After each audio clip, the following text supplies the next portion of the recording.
everyone and welcome back to my channel. In a couple of days, I'm celebrating 4 years in Japan, and so I thought that this would be a great time for me to make a video about why I came to Japan. So buckle up because I'm going to give you the full story here. We are going to jump way back in time and see how it all started, how it evolved, and why I'm still here today. So let's go! So it all started back in 2007. I was 11 years old and just living life. One day when I went to my best friend's house, she had a stack of manga books in her room. She had recently gotten really into manga and Japanese culture and wanted to bring me along on the train. I loved reading as a kid, so I started to read some of the books that she had borrowed from the library. The first manga book I ever touched was Detective Conan, but I soon after started to get really into another manga called Fruits Basket. I started reading the manga, but soon thereafter went on to watch the anime version instead. After a few weeks, when I visited my friend's house again, she had another manga series that she had borrowed from the library that she had gotten really into and wanted to introduce to me. And this, my friends, is where it all started. This manga was Naruto.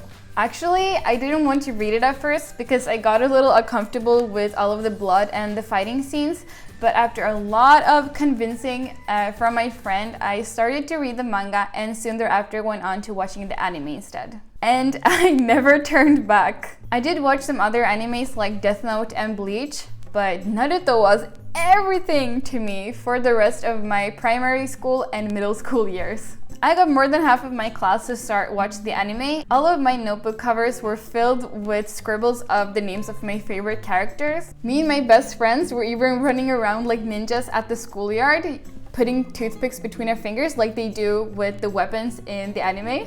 It was a great time. I don't think any of my friends were as excited about Japan and anime and manga as I was though, and I was the only one who stuck to the whole Japan thing when we grew older. So through getting into the anime fandom, I joined some forums and web pages with other people who were also interested in manga and in Japan, and I made a little community for myself with people who shared my interests. I started reading more about Japanese culture, unsuccessfully attempted to dress a little kawaii, and my love and passion for Japan just grew and grew and grew. By this time, my family had picked up on my Japan obsession, and also most people around me, since I would never stop talking about Japan. When I was around 14 or so, I experienced that God started to speaking to me about Japan, and I realized that this was not a hobby of my own, but something that God had actually planted in my heart from a young age. Even though I had never been to Japan before, and even though there were lots of things about Japan I didn't know yet, I decided that I was going to live in Japan in the future.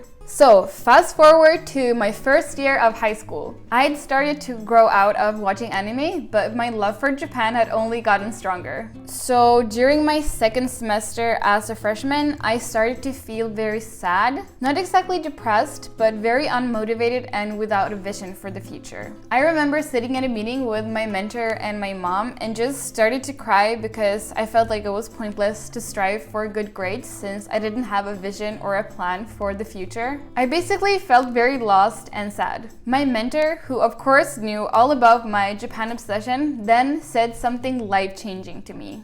Why don't you look into high school exchange programs? She told me that a third-year student at my school had done an exchange year in Japan and asked me if that wouldn't be something that I could consider as well. After that, I spent so much time researching about exchange student programs. I read through all the blogs from former exchange students that I could find. I looked up a bunch of different organizations and gathered as much information as I could.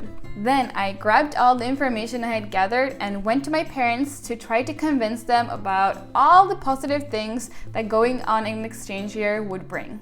And long story short, 1.5 years later, I was making my way to Japan to become an exchange student. I'm gonna make another video about my high school exchange experience, so I won't go into too much detail in this video, but basically I went to Japan for 10 months, lived with a Japanese host family, and went to a normal Japanese high school. During this 10 months, I learned so much about Japan My host family was really excited to show me all about Japanese culture, food, and nature, and I remember having a lot of Japanese culture lessons with my host dad in the car whenever we were going somewhere. During these 10 months in Japan, I had a lot of good experiences and some not as good, and I learned a lot about both the good sides and the bad sides about Japan. And while I had already decided before even coming to Japan that I was going to live there in the future, spending time there and getting deeper into the culture and the lifestyle, I really realized that this was the country for me. During this time, I also managed to learn quite a lot of Japanese, and I formed some really beautiful relationships, both long-term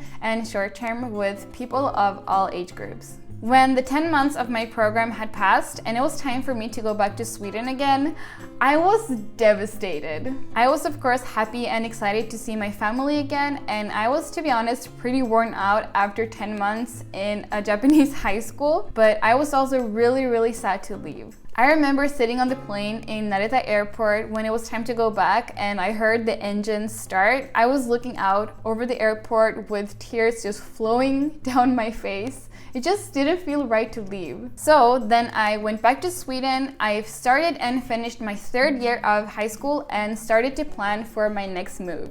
I considered many different ways on how to return to Japan, but pretty quickly decided that I wanted to go back as a student to study the language. I considered different options like going to uni in Sweden for 3 years and majoring in Japanese, but that would mean that I would be stuck in Sweden for 3 years, and I really didn't want that. I also didn't want to get a bachelor's degree in just Japanese, since I wanted to have more options than just work as a translator, which I at the time thought was the only job you could get after graduating with that major. I started to look into language schools when I was still a high school student in Sweden, and eventually decided that I was going to move back to Fukuoka. I have made another video about how I chose my language school, so you can check that out as well. So after I graduated high school in June 2016, I started to work as a substitute teacher at a kindergarten, and I also got some cleaning jobs to be able to work and save as much as possible before my move to Japan. So I worked for up to 48 hours a week from that summer and all the way to my departure in April of 2017. And then, almost 2 years after having left Kumamoto, I was finally on my way back to Japan. I went back to Fukuoka, I finished my 2-year language program, and now I am 1 year into my Japanese university.